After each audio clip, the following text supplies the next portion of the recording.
بسم الله الرحمن الرحيم. ومن أحسن قولا ممن دعا إلى الله وعمل صالحا وقال إنني من المسلمين. ولا تدع من دون الله ما لا ينفعك ولا يضرك فإن فعلت فإنك إذا من الظالمين. وإن يمسسك الله بضر فلا كاشف له إلا هو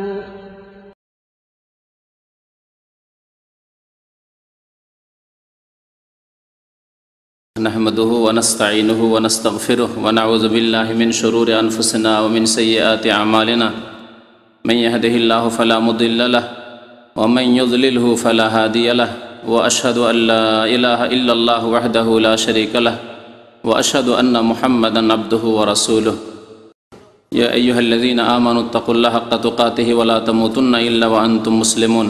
يا أيها الناس اتقوا ربكم الذي خلقكم من نفس واحدة وخلق منها زوجها وبث منهما رجالا كثيرا ونساء واتقوا الله الذي تساءلون به والأرحام إن الله كان عليكم رقيبا. يا أيها الذين آمنوا اتقوا الله وقولوا قولا سديدا يصلح لكم أعمالكم ويغفر لكم ذنوبكم ومن يطع الله ورسوله فقد فاز فوزا عظيما. أما بعد فإن خير الحديث كتاب الله وخير الهدي هدي محمد صلى الله عليه وسلم وشر الأمور محدثاتها وكل محدثة بدعة وكل بدعة ضلالة وكل ضلالة في النار. أعوذ بالله من الشيطان الرجيم. بسم الله الرحمن الرحيم.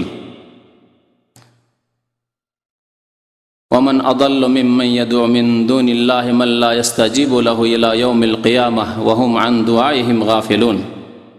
মহান আল্লাহর সমস্ত প্রশংসা যে আল্লাহ পাক রব্বুল আলামিন একমাত্র আমাদের সৃষ্টিকর্তা, সারা বিশ্বজাহানের রব, সারা বিশ্বজাহানের প্রতিপালক এবং সমস্ত ইবাদত বন্দেগী একমাত্র তাঁরই জন্য। তিনি আমাদেরকে তার ইবাদত বন্দেগীর জন্যই সৃষ্টি করেছেন। দরুদ ও সালাম নাজিল হোক নবী মুহাম্মদুর রাসূলুল্লাহ সাল্লাল্লাহু আলাইহি সাল্লামের উপর, যিনি আল্লাহর দিন, তাওহীদের দিন, আল্লাহর একত্বের দিন, সহি আকীদার দিন মানব জাতি পর্যন্ত পৌঁছে দিয়েছেন। আল্লাহুম্মা সাল্লি আলাইহি আল্লাহুম্মা বারিক আলাইহি। আজকে আকীদারি দর্স রয়েছে, তবে বিশেষ একটি বিষয়ের ওপর, আর তা হচ্ছে বেরেলভী মাজহাবের আকীদা বা বেরেলভীদের আকীদা সম্পর্কে।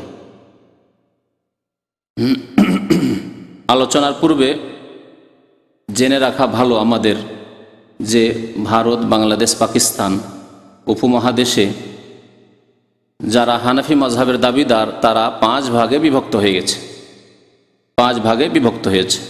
এই কথাটি এর আগের কোনো এক বক্তব্যে আমি বলেছি, তবে সংক্ষেপে শুধু এতটুকু বলেছি, তাদের নাম উল্লেখ করিনি। তবে আজকের নামগুলি উল্লেখ করে দেব। যারা এই উপমহাদেশে নিজেকে হানাফি বলে দাবি করে তারা 5 ভাগে বিভক্ত হয়েছে। প্রথম একটি দল, যাদের প্রতিষ্ঠাতা বা যেই মজহাবের, যেই ধর্মের প্রতিষ্ঠাতা হানাফি, মাসলা মাসাইলের ক্ষেত্রে হানাফি, এবং প্রথম যুগে সে হানাফি একজন আলেমও ছিল। পরে সে নতুন ধর্ম প্রচার করেছে এই হানাফি মজহাবের নামে। সেই মজহাবের নাম হচ্ছে কাদিয়ানি মজহাব, কাদিয়ানি ধর্ম। মির্জা গোলাম আহমদ কাদিয়ানি, সে নিজে হানাফি ছিল। তার জীবনের প্রথম যুগে সে একজন মাদ্রাসা পড়া একজন সাধারণ আলেম ছিল হানাফি মজহাবের। তারপরে ধীরে ধীরে সে শিরক কুফরিতে উন্নতি করতে থাকে। তারপরে সে দাবি করে যে আমি হচ্ছি মেহেদি। প্রথমখানে নবী দাবি করেনি সে, মেহেদি। তারপরে দাবি করে উঠে যে আমি মসিহ। শেষ পর্যায়ে গিয়ে পৌঁছে যে আমি হচ্ছি নবী, এবং মুহাম্মদ সাল্লাল্লাহু আলাইহি সাল্লাম একজন নবী, তিনি শেষ নবী নন। তার আমি প্রতিছায়া, আকসি নবী বলা হয়েছে, আমিও নবী। তো এই যে মিথ্যুক নবুয়তের দাবি করেছিল মির্জা গোলাম আহমদ কাদিয়ানি এবং তার মজহাবের অনুসারীরা আজ পর্যন্ত হানাফি তরিকায় নামাজ পড়ে। এটি হচ্ছে তার স্পষ্ট প্রমাণ যে তারাও নিজেদেরকে হানাফি বলে গণ্য করে, নিজেদেরকে আহমদি বলে আর নামাজ পড়ে হানাফি তরিকায়। নাবির নিচে হাত বেঁধে আমিন মনে মনে আমিন বলে না, রফায়দিন তারা করে না, সূরা ফাতিহা তারা পড়া জায়েজ মনে করে না ইমামের পিছনে। এই সবগুলি মাসলা মাসাইলে তার হানাফি। তাহলে হানাফিদের একটি ফিরকা হলো কাদিয়ানি ফিরকা। দ্বিতীয় ফিরকা হচ্ছে এই ভারত উপমহাদেশের হানাফিদের। আরেকটি কথা এর সাথে সাথে বলি যে যারা আমাদের উপমহাদেশে হানাফি বলে দাবি করে তারা কিন্তু আসলে হানাফি নয়, তারা খাঁটি হানাফি না, হানাফি হওয়ার দাবিদার। ইমাম আবু হানিফা রহমতুল্লাহের আকিদা আমলে মাসলাকে তারা বিশ্বাসী নয়। এই কথার প্রমাণ আমি বিভিন্ন বক্তব্যে পেশ করেছি। আর এটা আরও অতিরিক্ত বিস্তারিত প্রমাণ করার জন্য কোনো একটি বিষয়ের উপরে এর উপরে আলোকপাতি করবো ইনশাল্লাহ। তবে একটি আমার বক্তব্য আছে, সেখান থেকে আপনি জানতে পারবেন যে প্রকৃত হানাফি কে। একটি বক্তব্য আছে, অডিওতে আছে, তখন সিডি হতো না, কয়েক বছর আগের বক্তব্য। প্রকৃত হানাফিকে একটা বক্তব্য আছে, কারণ তারা আকিদার ক্ষেত্রে বলে না যে হানাফি, তারা বলে আমরা মাতুরিদি না হয় আশারি। জি, তারপরে তারা আধ্যাত্মিক উন্নতির ক্ষেত্রে অর্থাৎ সুফিয়াত সুফিইজমের ক্ষেত্রে তারা বলে যে আমরা নকশবন্দি, চিস্তি, না হয় মুজাদ্দিদি, না হয় সাহারওয়ার্দি বা কাদেরি, এইসব 4-5 তরিকার কথা বলে। তারা বলে না যে আমরা আপনার সুফিয়াতে আধ্যাত্মিক উন্নতি করার জন্য আমরা রুহানিয়তের ক্ষেত্রে আমরা হানাফি কথা বলে না। তাহলে এক্ষেত্রেও হানাফি থাকলো না। আকিদায় তো আকিদাই হচ্ছে আসল মূল মানুষের, আকিদাতেও হানাফি বলে তারা নিজেরাই দাবি করে না। তাহলে হানাফি কিসে শুধু তারা দাবি করে? বলছে আমরা ফরউতে মাসলা মাসাইলে, একার মাসলা মাসাইলে কেমন করে নামাজ পড়বো, কেমন করে উজু করবো, কেমন করে যাকাত দেবো, কেমন করে হজ করবো, এইসব ক্ষেত্রে তারা নিজেকে হানাফি বলে দাবি করে। সেই ক্ষেত্রেও তারা হানাফি নয়, কারণ ইমাম আবু হানিফা স্বয়ং বলেছেন এই যে সাহহাল হাদিস ও ফাহুয়া মাজহাবি, সহি হাদিস যদি পেয়ে যাও সেটি হচ্ছে আমার মাজহাব। হাদিস যদি পেয়ে যাও আমার কথাকে ছুঁড়ে ফেলে দেবে, সাহাবায়ে কেরামদের কথাকে পেয়ে যাও তাহলে আমার কথাকে ছুঁড়ে ফেলে দেবে, তারা তা করে না, ঠিক না? তাহলে মাসলা মাসাইলের ক্ষেত্রে, ফিকহের ক্ষেত্রেও তারা হানাফি থাকলো না। বুঝতে পারলেন না সংক্ষেপে? এই জন্য আমি বলছি যারা নিজেদেরকে হানাফি বলে দাবি করে, হানাফি বলি না, তারা হানাফি নয়। জি, এই 5টি দলের কোনোটি হানাফি নয় আসল। জি, 5টি দলের কথা যে বলবো তারা কেউ হানাফি নয় আসলে, খাঁটি হানাফি। একটি কাদিয়ানির কথা বললাম, তাই না? আর বলেছি কি না? 2 নম্বরে হচ্ছে মওদুদীপন্থী। মওদুদীপন্থী যারা, তারা নিজেরাও হানাফি বলে দাবি করে না? কারণ এই মওদুদী জামাত, যার নাম হচ্ছে জামাতে ইসলামী, পাকিস্তানেও রয়েছে, ভারতেও রয়েছে, বাংলাদেশেও রয়েছে, এই জামাত ইসলামীরা দাবি করে যে আমরা হানাফি। এবং জামাত ইসলামের প্রতিষ্ঠাতা আবুল আলা মওদুদী নিজে হানাফি বলে দাবি করেছে। তার বহু কিতাব আমি পড়েছি, না পড়ে কোনো কথা বলি না। তিনি বলছেন যে আমি চেষ্টা করি কোরআন হাদিস থেকে নেওয়ার, তবে যেই ক্ষেত্রে দেখি যে আমি সব দিকে দলিল আমাকে খুব কাছাকাছি লাগছে, তখন আমি হানাফি মজহাবের উপরে চলি। স্পষ্ট ভাষায় সে বলেছে, এবং সে হানাফি মজহাবের লোক, হানাফি মজহাবের উপরে চলেছে, এবং BA পাস একজন গ্রাজুয়েট লোক, সে মাদ্রাসা পড়ার লোক নয়। তবে সে কোরআন হাদিস চর্চা করত, আর কোরআন হাদিস চর্চা করে লিখার ক্ষমতা বেশি ছিল, এলিম চাইতে বেশি লিখতো, এলিম চাইতে বেশি বলতো, সেই জন্য ভুল বেশি করেছে। কথা বুঝতে পারছেন? কারো যদি এলম থাকে আর এলম অনুসারে বলে, যতটা এলিম আছে তার একটু কমই বলে বা ততটাই বলে, তাহলে ভুল অত করে না। কিন্তু এলম ইসলাম সম্পর্কে কম আর কথা বলেছে বেশি, লিখেছে খুব বেশি, তখন বেশি ভুল করেছে। হচ্ছে মওদুদির অবস্থা। তারপরে মওদুদীপন্থী যারা, তারা পরবর্তীকালে মওদুদির দিনকে তারা বিকৃত করেছে, মওদুদির দিনকে পুরো নেয়নি। মওদুদি যেই থিওরি পেশ করেছে বা ইসলামের ব্যাখ্যা করেছে, অনেক নতুন ব্যাখ্যা করেছে। তার মধ্যে একটি হচ্ছে ইসলামের পলিটিক্যাল ব্যাখ্যা, রাজনৈতিক ব্যাখ্যা। ইসলামের সবগুলিকে রাজনীতি এতে পরিণত করা, সবগুলি এবাদত বন্দেগীর উদ্দেশ্য হচ্ছে রাজনীতি, এবাদত বন্দেগীর উদ্দেশ্য হচ্ছে ওই গদিতে পৌঁছা, পার্লামেন্টে পৌঁছা, নেতৃত্বে পৌঁছা, নামা। এমনকি এই ভাষায় তিনি বলেছেন। আমি খুব পড়েছি তাদের কিতাব এবং একটু প্রভাবিত ছিলাম যে ভালোই তো, কথা তো ভালো লিখেন, কথা তো ভালো বলেন, এবং অনেকটাই মুগ্ধ ছিলাম। তারপরে যখন একদিন পড়লাম, বহু কথাই ভুল ভ্রান্তি পড়লাম, তার মধ্যে এক কথা পড়ে কিন্তু চমকে উঠলাম আমি। তিনি বলছেন রাসাইলে মাসাইলে যে নামাজ, রোজা, হজ, যাকাত এগুলি হচ্ছে ট্রেনিং কোর্স, এগুলি হচ্ছে ছোট ছোট ইবাদত ট্রেনিং কোর্স বড় ইবাদতে পৌঁছার জন্য। আর বড় ইবাদত কি তাহলে? তার ভাষায় হুকুমতে এলাহিয়া। হুকুমতে এলাহিয়া মানে আল্লাহর হুকুমত কায়েম করার জন্য, অর্থাৎ গদিতে পৌঁছাটা হচ্ছে বড় ইবাদত, আর নামাজ নাকি ছোট ইবাদত। এগুলো হচ্ছে ট্রেনিং কোর্স। রাস্তায় পড়ে আছেন এখন, নামাজ রোজা হজ যাকাত করছেন, রাস্তায় পড়ে আছেন। যেমন পীরপন্থী কবর পূজারীরা বলেন যে সাধারণ মানুষের রাস্তায় পড়ে আছে, আর আল্লাহর ওলি যারা, এরা রাস্তা অতিক্রম করে গন্তব্যস্থানে আল্লাহ গিয়ে বিলীন হয়ে গেছে, সুতরাং তাদের আর নামাজ রোজার দরকার নেই। খানিকটা ওই রকমই পলিটিক্যাল ব্যাখ্যা হচ্ছে মওদুদী সাহেবের, যে নামাজ রোজা হজ যাকাত এগুলি ট্রেনিং কোর্স, আর এগুলি ট্রেনিং কোর্স করে কোথায় পৌঁছিতে হবে? মানুষকে ট্রেনিং করে উন্নত হইতে হয়, তাই না? ছোট ছোট ট্রেনিং করে বড় হইতে হয়।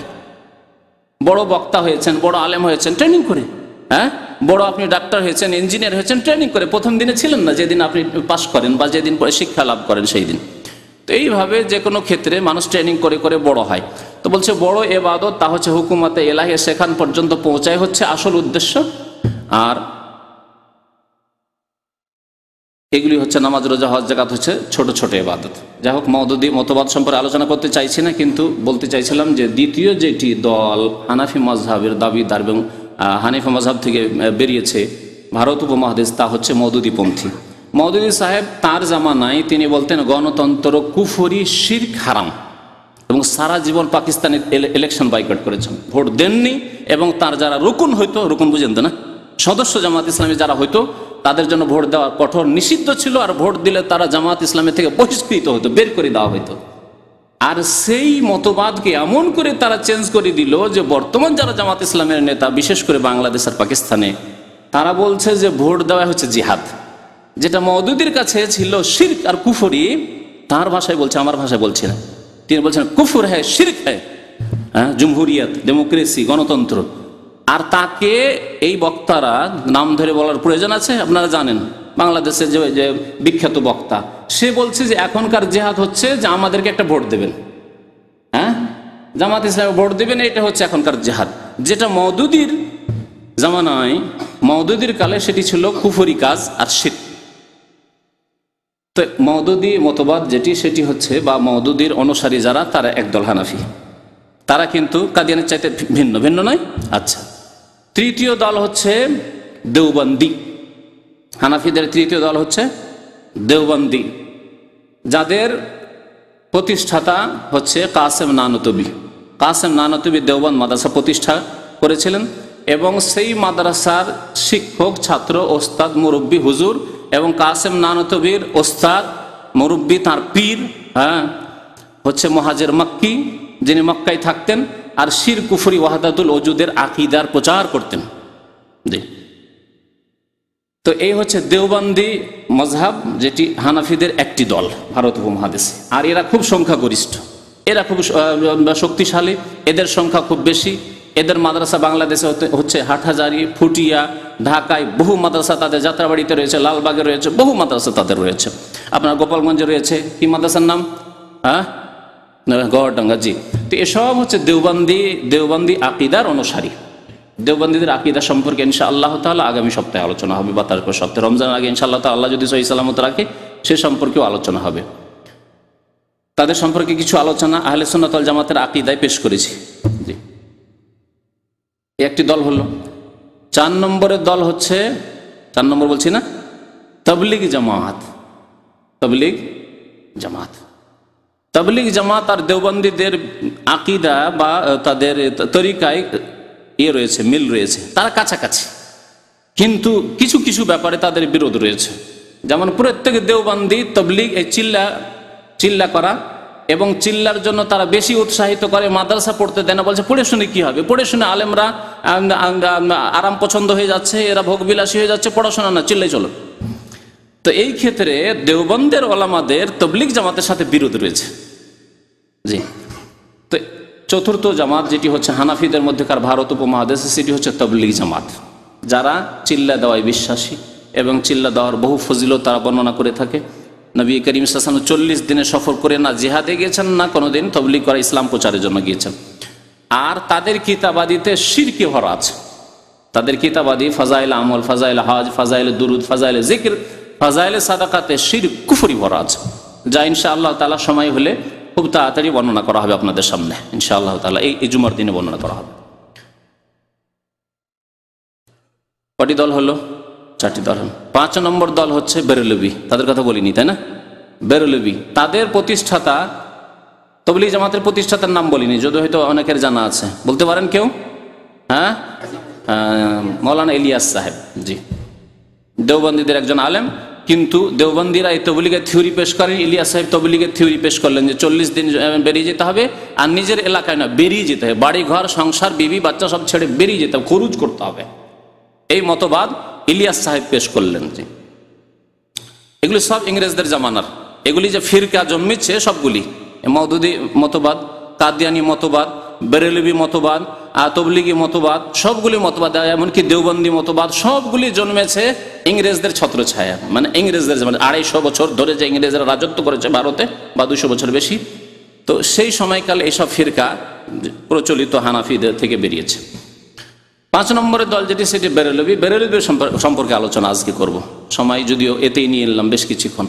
বেরেলভিদের আকীদা বলতে গিয়ে তাদের কিতাব থেকে প্রমাণ দেখাবার কোনো প্রয়োজন নেই, কারণ তাদের যে আকীদাগুলি আমি বর্ণনা করব তারা খোলাখুলি স্বীকার করে, তারা লুকিয়ে রাখতে চায় না, তারা সেগুলিকে গোপনে রাখতে চায় না, তারা স্পষ্টভাবে এগুলিরই তবলিগ করে তারা। সুতরাং তাদের কিতাব দিয়ে প্রমাণ করার কোনো প্রয়োজন করে না। বুঝতে পারছেন না? পারছেন না? কিতাব দিয়ে প্রয়োজন প্রমাণ করার কাদের ক্ষেত্রে? যারা নিজের আকীদাকে লুকিয়ে রাখে, বলে যে না না না না এগুলো আকীদা আমরা রাখি না, যেমন দেওবন্দীরা। বুঝতে পেরেছেন? যেমন তবলিগীরা যদি বলেন যে তোমরা তো শিরিক করো, তোমাদের কিতাবে শিরিক আছে, বলছেন না খবর না, কখনো না, আমরা শিরিক করি না, আমাদের কিতাবে শিরিক নেই, বলে না? তাহলে তাদের ক্ষেত্রে প্রয়োজন তাদের কিতাব থেকে খুলে খুলে দেখিয়ে দেওয়া। দেওবন্দি আর তবলিগি এরা নিজের আকীদাকে লুকায়। এইরকমই জামাত ইসলামের ভাইরা, মওদুদি পন্থী, তারাও নিজের আকীদা অস্বীকার করে যে না, এই আকীদা আমরা পোষণ করিনি, আমরা নামাজ রোজা হজ যাকাতকে ট্রেনিং কোর্স বলিনি। তখন কিতাব খুলে দেখাবার প্রয়োজন আছে। বা আল্লাহর আমরা গুণকে অস্বীকার করিনি, আল্লাহর আরশে থাকাকে অস্বীকার করিনি, তখন কিতাব খুলে দেখাবার প্রয়োজন আছে। মওদুদি সাহেব আল্লাহর আরশে সমাজকে আমাকে অস্বীকার করেছে। আল্লাহ রাব্বুল আলামিন কাল কিয়ামতে হাশরের মাঠে বিচার হিসাব নিকাশ বান্দার নেওয়ার জন্য আগমন করবেন, ওয়া জা রাব্বুকা ওয়াল মালাইকা, এই আয়াতের তাফসীর অস্বীকার করেছেন। এগুলি দেখাবার প্রয়োজন আছে, কিন্তু বেরেলভিদের ক্ষেত্রে দেখাবার তাদের কিতাব থেকে প্রয়োজন নেই। কারণ যেই কথা তাদের সম্পর্কে আমি আজকে বলবো যে এগুলি তাদের শিরকি কুফরি আকীদা, সেগুলি তারা স্পষ্ট স্বীকার করে যে হ্যাঁ এগুলি হচ্ছে আমাদের আকীদা, এবং এগুলি তাদের নিকটে আহলে সুন্নাত ওয়াল জামাতের আকীদা। সেগুলি শিরকি আকীদা নয়, তারা সেগুলিকে শিরক বলে না। স্পষ্ট ভাষায় তারা বলছে যে শিরক কোনগুলি? মূর্তি পূজা শিরক। আল্লাহর সত্তাই যদি আপনি শরীক করেন, যে আল্লাহ 2, 3 বলেন খ্রিস্টানদের মতো, তাহলে শিরক। মানে খ্রিস্টানরা মুশরিক, হিন্দুরা প্রতিমা পূজা করে সেই জন্য মুশরিক, আর কবর পূজারী বেরেলভিরা কবরে সিজদা করে, মুশরিক হয় না তাতে, তাদের আকীদা। কথা বুঝতে পেরেছেন? হিন্দুরা হরে রামে হরে কৃষ্ণ বললে মুশরিক হয়ে যায়, দুর্গাকে সিজদা করলে মুশরিক হয়ে যায়, কিন্তু দরগা শরীফে সিজদা করলে কবর পূজারী বেরেলভিরা মুশরিক হয় না। তারা বলছে এটি আমাদের আকীদা, এবং শুধু আমাদের আকীদা নয়, তারা বলছে এটি হচ্ছে আহলে সুন্নাত ওয়াল জামাতের আকীদা। তারা নিজেদেরকে বলে সুন্নি মুসলমান, আহলে সুন্নাত ওয়াল জামাত। আর তাদের যারা বিরোধিতা করে তাদেরকে বলে যে তোমরা তো শিরিক করো, তাদেরকে তারা ওয়াহাবি বলে। কথা বুঝতে পেরেছেন? তো বাংলাদেশ থেকে যে ওয়াহাবি কথাটি শুনে এসছেন, ওই কবর পূজারী বেরেলভিদের কাছ থেকে শুনে এসছেন। তাদের যারা বিরোধিতা করে আকীদায় সুন্নতের ক্ষেত্রে, তারা যেটিকে পালন করে তাকে যদি কেউ বিদআত বলে, শিরক বলে, বলে এরে ওয়াহাবি। তারা যদি বিনা দলিলে তারা চলে, যদি বলেন দলিল কি, বলছে দলিল চাও, এই ওয়াহাবিদের কাজ। হ্যাঁ, এ হচ্ছে বেরেলভিদের কথা। তো বেরেলভিদের কয়েকটি আকীদা আমি আপনাদের সামনে পেশ করব। প্রথম আকীদা বেরেলভিদের, তারা খোলাখুলি এটা স্বীকার করেছে। বেরেলভিদের প্রতিষ্ঠাতা কে? আহমদ রেজা খান। তার বাড়ি ছিল বেরেলি শহরে, উত্তরপ্রদেশের একটি শহর হচ্ছে বেরেলি। উত্তরপ্রদেশের 2টি শহর আছে এরকম নামের কাছাকাছি, একটা রায়বেরেলি, একটা বেরেলি। রায়বেরেলি নয়, বেরেলি, বেরেলি শহর দিল্লির কাছাকাছি। এই শহরে সেই লোকের বাড়ি। ইংরেজদের যুগে, আরেকটি কথা এখানে আরো বলে দিই, ইংরেজদের যুগে ইংরেজদের পলিসি ছিল যে ভারতের মুসলিমদের ওপর যদি রাজত্ব করতে হয়, কারণ রাজত্ব ছিনিয়েছে মুসলিমদের কাছ থেকে, ঠিক না?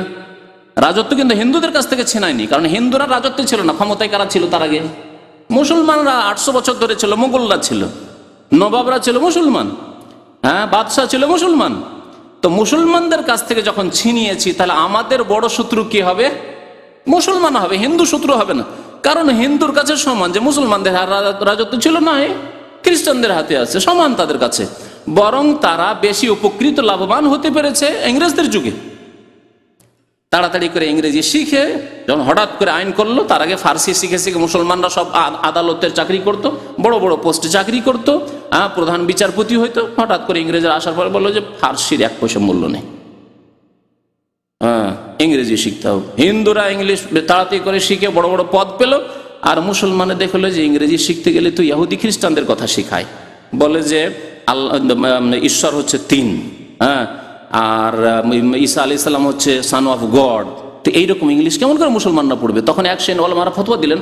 আর তখনকার যুগে এই ফতোয়া ঠিক ছিল যে ইংলিশ শিখা হারাম, কারণ ইংলিশ শিখায় না, তারা তাদের খ্রিস্টানদের মিশনারিগুলিতে ইংলিশের সাথে সাথে কুফরি শিরকি আকীদা শিখাচ্ছে যে ঈসা আলাইহিস সালাম আল্লাহর পুত্র। এই পড়া পড়তে মুসলমান ছেলে কেমন করে যাবে? তো যাই হোক, সেই যুগে ইংরেজের পলিসি ছিল যে ডিভাইড অ্যান্ড রুল, রাজত্ব করো বিভক্ত করে, মুসলিমদেরকে বিভক্ত করো আর রাজত্ব করো। বিভক্ত করে না রাখলে রাজত্ব করা যাবে না। এক যদি হয়ে যেতে পারে মুসলিমরা, এই দেওবন্দি, বেরলভি, তবলিগি, কাদিয়ানি, আর এই জামাতি, মওদুদি, এই করে যদি তারা বিচ্ছিন্ন না হয়, এদেরকে বিচ্ছিন্ন না করতে পারি, তাহলে আমরা রাজত্ব টিকাতে পারবো না। এত দূর থেকে এসে 7 সমুদ্র 13 নদী পার হয়ে ইংল্যান্ড থেকে এসে আর ভারতকে আমরা দখল করে রাখতে পারবো না। তখন তারা বিশেষ করে 2 জন শয়তানকে দাঁড় করলো, 2 জন মারদুদকে দাঁড় করলো শিরক কুফরির আকীদা নিয়ে। তাদের একজন হচ্ছে মির্জা গোলাম আহমদ কাদিয়ানি। আমি কাউকে গাল দেওয়ার উদ্দেশ্যে শয়তান বলিনি, ইবলিশ শয়তান এইরকম কাজ করে এখানে, যেই কাজ তারা করেছে।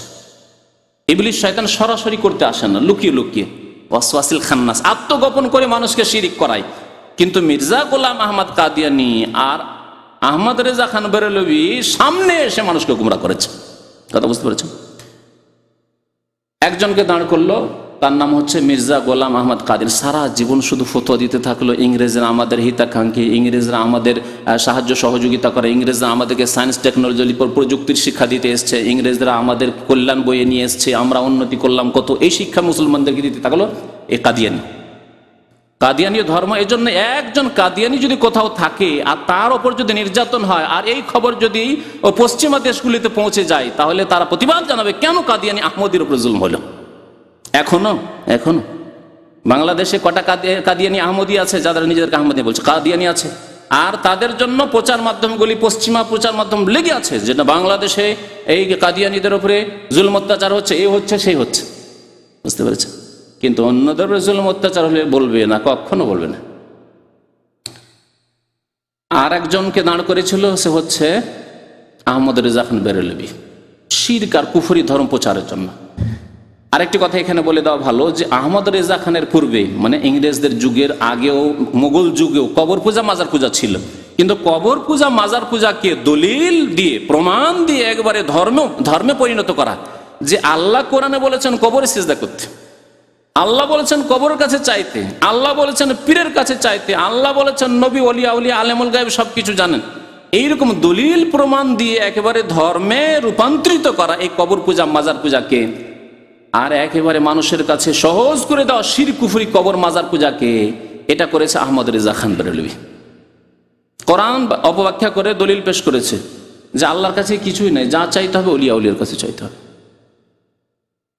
আল্লাহ আলেমুল গায়েব, ওলিয়া উলিয়া আলেমুল গায়েব, আল্লাহ হাজির নাজির, ওলিয়া উলিয়া হাজির নাজির, যে সমস্ত ক্ষমতা দিয়ে দিয়েছেন ওলিয়া উলিয়াকে। আল্লাহ পাক রব্বুল সমস্ত ক্ষমতা দিয়ে দিয়েছেন, দায়িত্ব ন্যস্ত করে দিয়েছেন। তো একটি করে আকীদা শুরু করি। প্রথম আকীদা হচ্ছে বেরলভি মজহাবের বা বেরলভি ধর্মের, আল্লাহ ছাড়া অন্যের কাছে সাহায্য কামনা করা শুধু জায়েজ নয়, বরং ভালো, মুস্তাহাব। এবং তারা ছোট বড় সবাই আল্লাহ ছাড়া অন্যের কাছে সাহায্য কামনা করে, আল্লাহ ছাড়া অন্যের কাছে দোয়া করে, আল্লাহ ছাড়া অন্যের কাছে ফরিয়াদ করে, আল্লাহ ছাড়া অন্যের কাছে সাহায্য কামনা করে, আল্লাহ ছাড়া অন্যের কাছে বালা মুসিবতে উদ্ধারের কামনা করে, আল্লাহ ছাড়া অন্যের কাছে সন্তান চায়, রোগ বা বালা মুসিবত হলে রোগের আরোগ্যতা কামনা করে আল্লাহ ছাড়া অন্যের কাছে। এটি হচ্ছে বেরলভি মজহাবের আকীদা। এবং আহমদ রেজা খান বেরলভি বারবার করে এই কথা স্বীকার করেছে, বারবার করে স্বীকার করেছে, এবং তাদের প্রত্যেকে আল্লাহ ছাড়া অন্যের কাছে চায়। যদি দেখতে চান তো আহমদ রেজা খানের উক্তি দিয়ে একটা শুনিয়ে দিচ্ছি। আহমদ রেজা খানের উক্তি,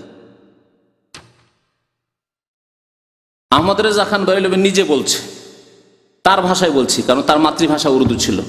সে বলছে, मैंने जब भी मदद तलब की या गौस ही कहा, আমি যখনই সাহায্য কামনা করেছি, আমি যখনই সাহায্য কামনা করেছি তখনই কি করেছি, ইয়া গৌসুল আজম, হে গৌস মদদ, এই করেছি।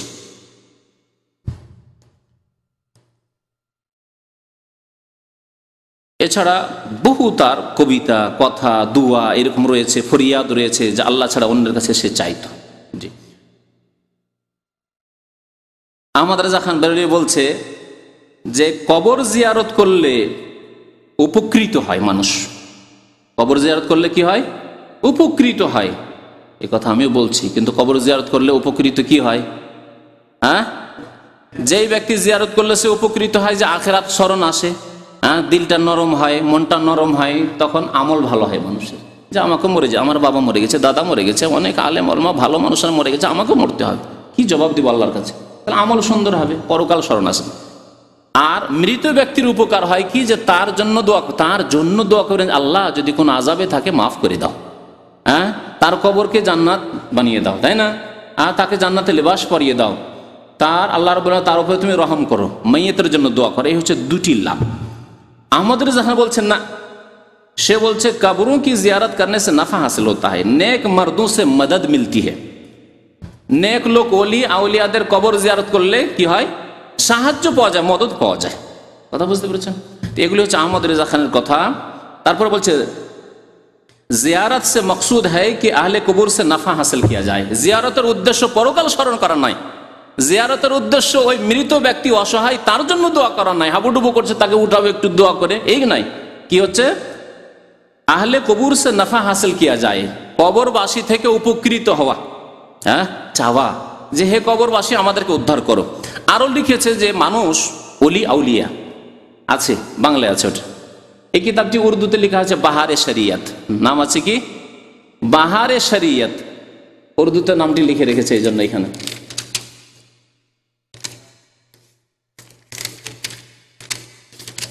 বাহারে শরিয়ত,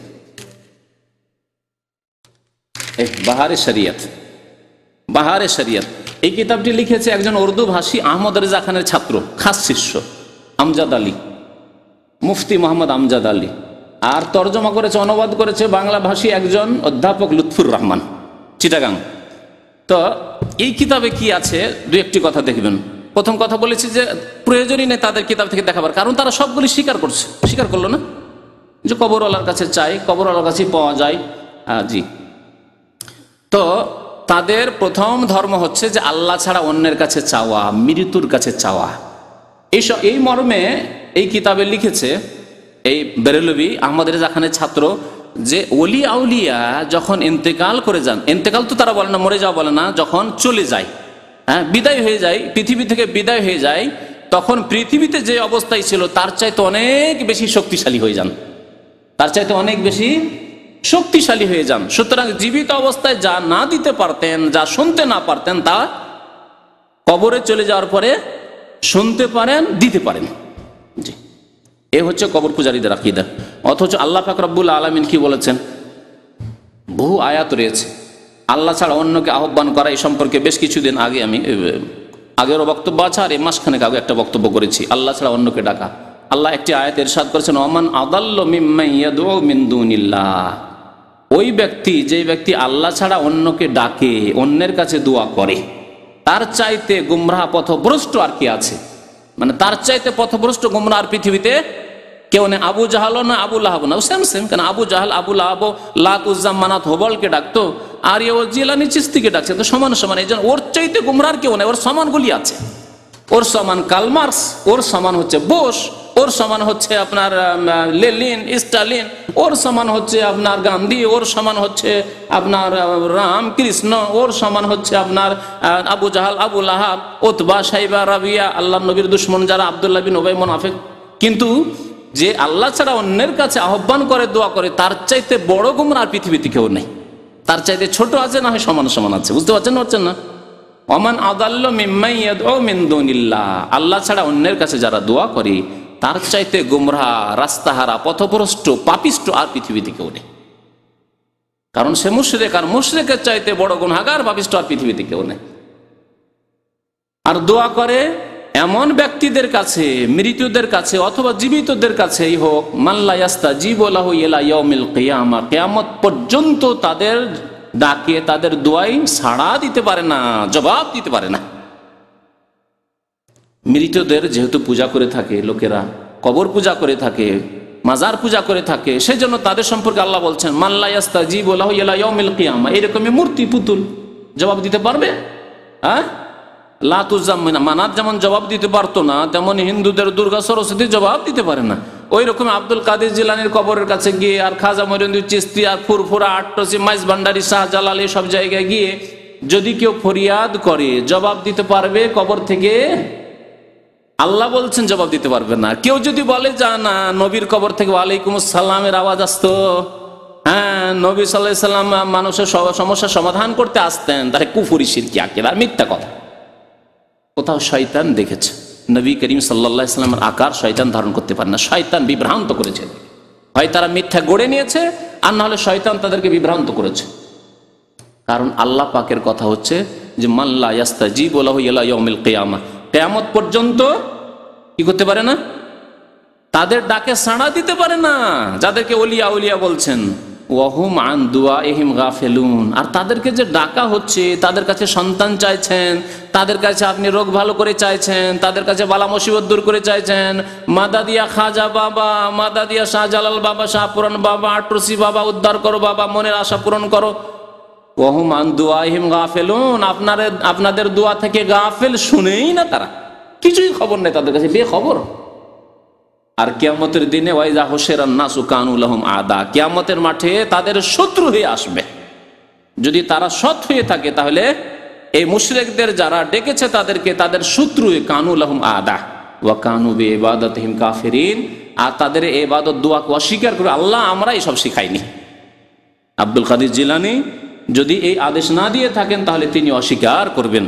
মুহাম্মদুর রাসূলুল্লাহ সাল্লাল্লাহু আলাইহি ওয়াসাল্লাম এই আদেশ দেননি। সুতরাং কেউ যদি মাদাদ ইয়া রাসূলুল্লাহ করে থাকে, আল্লাহর নবীর কাছে মদদ চেয়ে থাকে, তাহলে আল্লাহর নবী অস্বীকার করবেন এবং কাল কিয়ামতে বাদী হয়ে দাঁড়াবেন এই মুশরিকদের বিরুদ্ধে, কবর পূজারীদের বিরুদ্ধে। এই একটি আকীদা তাদের প্রত্যেক কিতাবে পাবেন। আর যারা এটাকে অস্বীকার করে তাদেরকে তারা কাফের, মুশরিক এবং বলেছে যে তারা বেয়াদব, আল্লাহর নবীর সম্মান করে না, আর ওলি আউলিয়ার সম্মান করে না। আর তারা হলো ওয়াহাবি, ওয়াহাবি হচ্ছে বেয়াদব তাদের কাছে। ওয়াহাবি হলো বেয়াদব, কারণ তারা সিজদা করে না ওলিয়া উলিয়াকে, ওলিয়া উলিয়ার কবরকে, ওলিয়া উলিয়ার কবর পাকা করে না, জি, এই জন্য বেয়াদব। আর বেয়াদব মানে কাফের। এই জন্য আহমদ রেজা খান, ওর ভাষা এত মানে শক্ত ভাষা ছিল যে সারা পৃথিবীর মুসলিমকে সে কাফের বলে আখ্যায়িত করেছে। বলছে আমাদের আকীদায় যারা বিশ্বাসী নয়, ওলিয়া আউলিয়ার কাছে যারা চাই না, ওলিয়া উলিয়াকে যারা সিজদা করে না, সিজদাকে তারা দুই ভাগে ভাগ করেছে। সিজদাও তারা করে, কবর মাজারে সিজদার শিক্ষা দেয়। আহমদ রেজা খান স্বয়ং এই সিজদার ভাগ করেছে। এই আমজাদ আলী, এইরকম আরো যে শিষ্যগুলি রয়েছে আহমদ রেজা খানের, তারা সবাই সিজদাকে দুই ভাগ করেছে। আর বলেছে একটা হচ্ছে সিজদা ইবাদত, ওটা আল্লাহর জন্য, নামাজের সিজদাটা ইবাদতের সিজদা, ওটা আল্লাহর জন্য। আর একটা সিজদা হচ্ছে সিজদায়ে তাজিমি, সিজদায়ে তাজিমিটা হচ্ছে সম্মানের জন্য। সুতরাং ওলিয়া আউলিয়াকে সেজদা করব, মাজারে সেজদা করব, পীরকে সেজদা করব, জীবিত মৃত পীরকে সেজদা করব, এটা তাজিমের জন্য। আল্লাহু আকবার। এইভাবে তারা আল্লাহ ছাড়া অন্যকে সেজদা করা জায়েজ করেছে। অথচ নবী করিম সাল্লাল্লাহু আলাইহি ওয়াসাল্লাম কি বলেছেন? কোনো কাউকে যদি সেজদার অনুমতি দিতাম তাহলে কাকে দিতাম? স্ত্রীকে দিতাম, যে স্বামীকে তুমি সিজদা করো। লাউ কুনতু আমরু আহাদান আন ইয়াসজুদা লি আহাদিন, যদি কাউকে এই পারমিশন, অনুমতি দিতাম যে কাউকে সিজদা তুমি করতে পারো, লা আমারতুল মারআতা আন তাসজুদা লি যাওজিহা, তাহলে স্ত্রীকে বলতাম যে তোমার স্বামীকে তুমি সিজদা করতে পারবে। কিন্তু স্বামীকেও যদি সিজদা করে সে মুশরিকা হয়ে যাবে, মুসলমান থাকবে না। তার আল্লাহ ছাড়া কাউকে সিজদা করা জায়েজ নেই। সিজদা সম্মানের জন্য হোক আর ইবাদতের নিয়তে হোক, সমস্ত সিজদা আল্লাহর জন্য। এই সিজদা হচ্ছে একমাত্র আল্লাহ পাক রব্বুলের জন্য। সেজদা হচ্ছে ইবাদত, এবং সেজদায় বান্দা আল্লাহর অত্যন্ত নিকটবর্তী হয়ে যায়। সেই ইবাদত আল্লাহ ছাড়া কাউকে কেমন করে দিতে পারে? কবর পূজারীদের, বেরেলবিদের আর একটি আকীদা হচ্ছে, শেষখানে আমি তাদের কিতাব থেকে দুই একটা কথা পড়ে শোনাবো। আর একটি আকীদা হচ্ছে যে যত আম্বিয়া এবং রসুল ছিলেন আর শেষ নবী মুহাম্মদ সাল্লাল্লাহু আলাইহি ওয়াসাল্লাম তাদের প্রথম সারিতে, আর যত আউলিয়া কেরাম রয়েছেন সবাই আলেমুল গাইব, সমস্ত অদৃশ্যের কথা জানেন, এমনকি ক্ষুদ্র থেকে ক্ষুদ্র কথা জানেন, অতীতের, বর্তমানের, ভবিষ্যতের, এমনকি এই কিতাবে আছে লৌহে মাহফুজের খোঁজ খবর পর্যন্ত জানেন।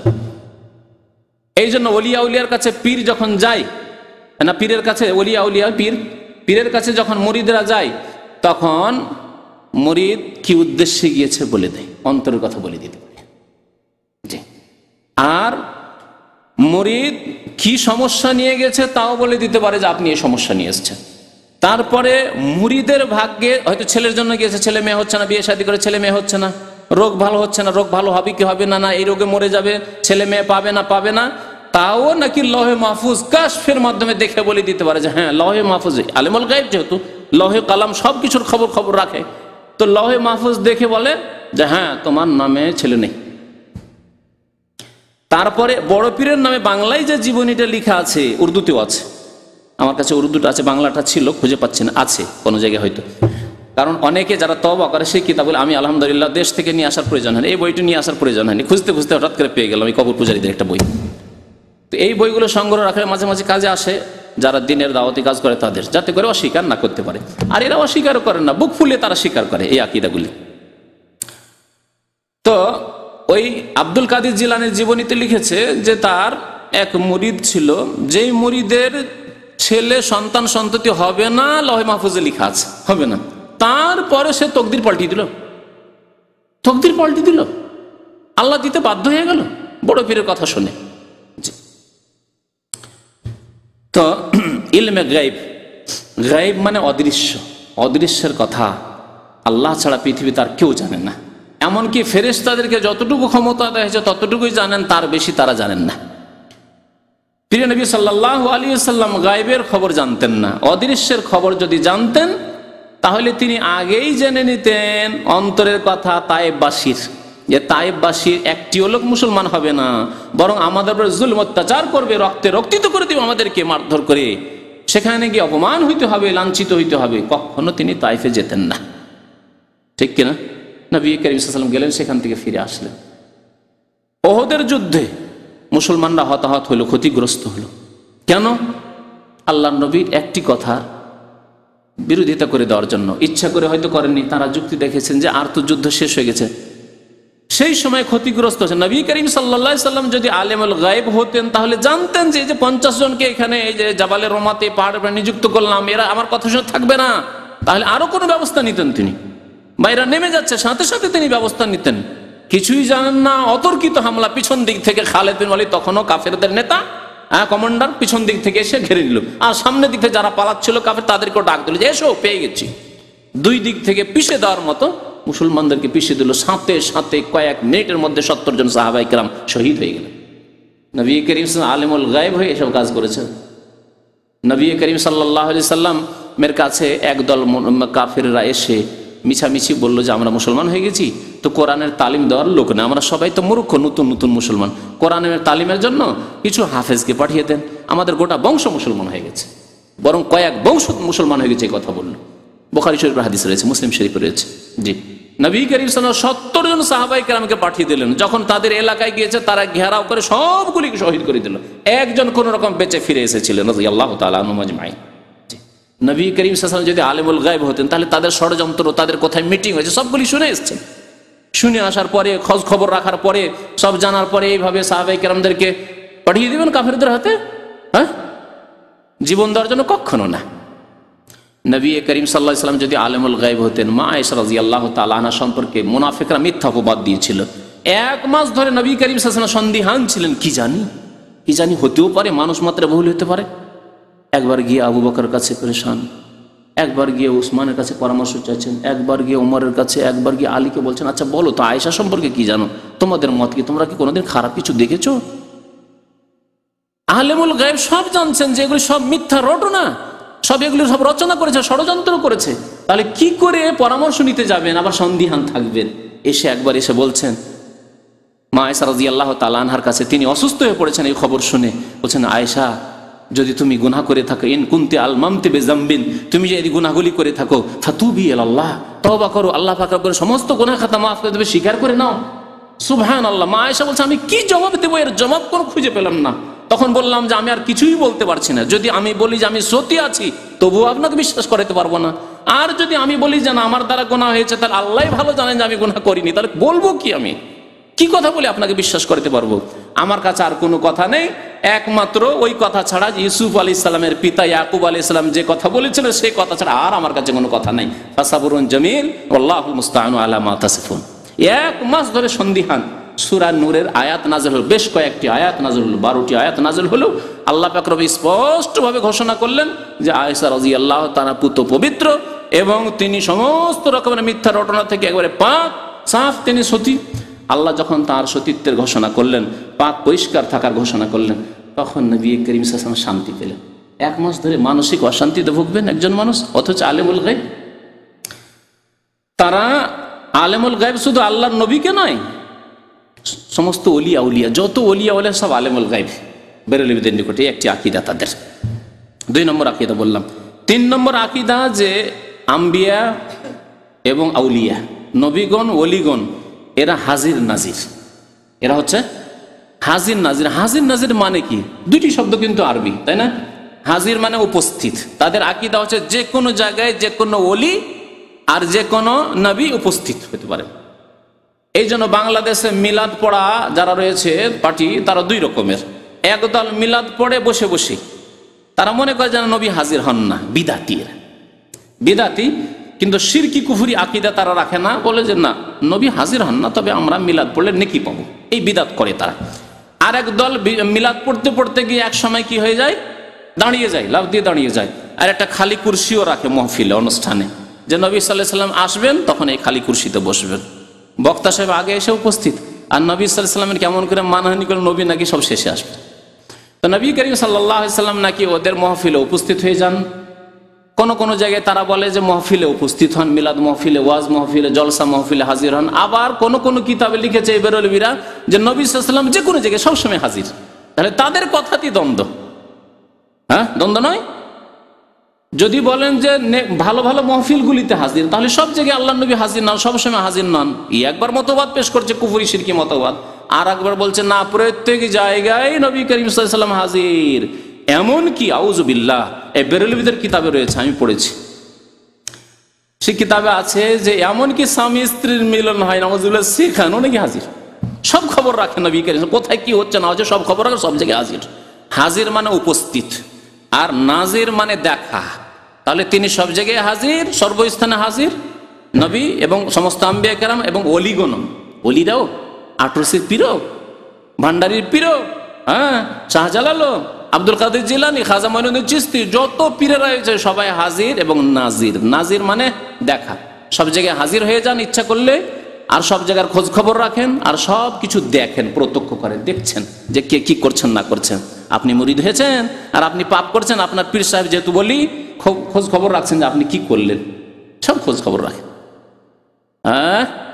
এই আকীদা হলো বেরেলবিদের আকীদা, যে আম্বিয়া, রসুলগণ এবং ওলি আউলিয়া হাজির নাজির। অথচ আল্লাহ পাক রব্বুল আলামিন কোরআনে কারিমে কয়েক জায়গায় বলেছেন মুহাম্মদ সাল্লাল্লাহু আলাইহি ওয়াসাল্লাম। আচ্ছা, হাজির নাজির ক্ষেত্রে আরেকটি মজার কথা শুনেন। তারা এই কথা বলে না যে নবী সাল্লাল্লাহু আলাইহি ওয়াসাল্লাম 1400 বছর আগে জন্ম নিয়েছেন, নবী ছিলেন, হায়াতে ছিলেন, তারপর থেকে হাজির না, আগেও হাজির। তিনি দুনিয়া আসার আগেও হাজির, সব জায়গায় হাজির, সবক্ষণে হাজির, সমস্ত খবর রাখেন। অথচ আল্লাহ পাক রব্বুল আলামিন বিভিন্ন জায়গায় কোরআনে কারিমে বর্ণনা করেছেন বিভিন্ন ঘটনার ক্ষেত্রে। জাকারিয়া আলাইহিস সালামের ঘটনা, মারিয়াম আলাইহিস সালামের ঘটনার ক্ষেত্রে আল্লাহ বলছেন ওয়ামা কুনতা লাদাইহিম ইয ইলকুনা আকলামাহুম, যখন তারা কলম নিক্ষেপ করে লটারি করেছিল যে আইয়ুহুম ইয়াকফুলু মারিয়াম, মারিয়ামের কে কেফালত করবে, মারিয়ামের দেখাশোনা কে করবে, মারিয়ামের কে দেখাশোনা করবে, মসজিদে যে খেদমত করবে মারিয়াম, তাহলে এর দেখাশোনা, এর ভরণ পোষণ, খাওয়া দাওয়া, এর কার বাড়িতে থাকবে, কে দেখাশোনা করবে, এই দায়িত্ব পালন কে করবে। সবাই চাইতো যে মারিয়ামের আমরা দেখাশোনা করবো, মসজিদের খেদমত করবে, এর দেখাশোনা করবো। তখন তারা লটারি করেছিল। আল্লাহ বলছেন ওমা কুনতা লাদাইহিম, হে মুহাম্মদ সাল্লাল্লাহু আলাইহি ওয়াসাল্লাম, আপনি তখন সেখানে উপস্থিত ছিলেন না, আপনি সেখানে উপস্থিত ছিলেন না।